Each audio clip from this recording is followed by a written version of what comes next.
ቅዱሳንን ተቀበል። የእኛንም ምህላችንን፣ ጸሎታችንን፣ ልመናችንን ተቀብለን አገራችን ኢትዮጵያን ተዋሕዶ ሃይማኖታችን ከፈተና ጠብቅልን። መከራውን፣ ሞቱን፣ ግጭቱን፣ ረሃቡን፣ ስደቱን፣ ጦርነቱን አስወግድልን። ሰላሙን፣ ጤናን፣ አንድነቱን፣ መተሳሰቡን ለሕዝባችን መልስልን። በመከራ የወደቁትን ከቤት ንብረታቸው ተፈናቅለው በሜዳ ያሉትን ወገኖቻችን ሁሉ ቸር አምላክ ሆይ አንተ በቸርነት አስበን ወደ ሕይወታቸው፣ ወደ ሰላማቸው፣ ወደ ኑሯቸው መልስልን።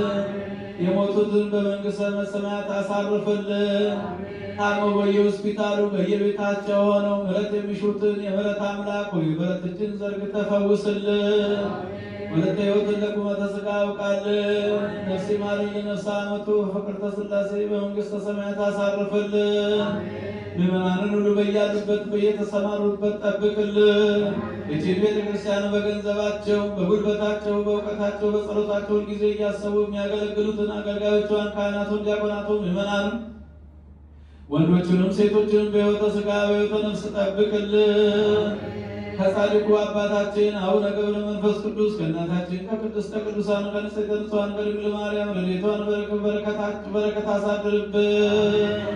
መዋዕለ ጾሙን በሰላም አስፈጽመን ለብርሃነ ልደትና ጥምቀት በሰላም አድርሰን ጾማችንን ጾመ ድነት ጾመ በረከት አድርግልን።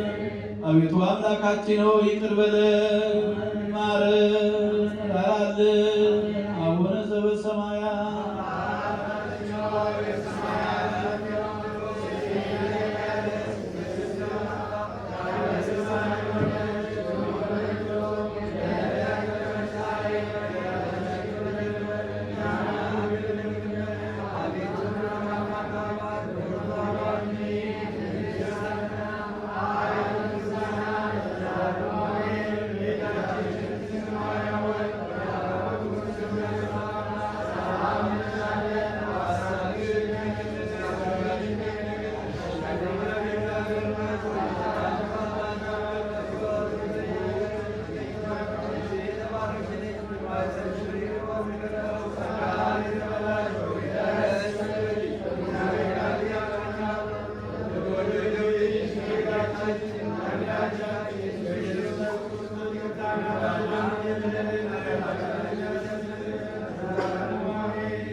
ባለቤት የሰላም ንጉሥ ሰላማዊ ኢየሱስ ክርስቶስ ሰላምን ሰጠ። በሰላም ወደ ቤታችን ሄደን እንገባ ዘንድ የበቃን አድርገን።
ለነገሥታትና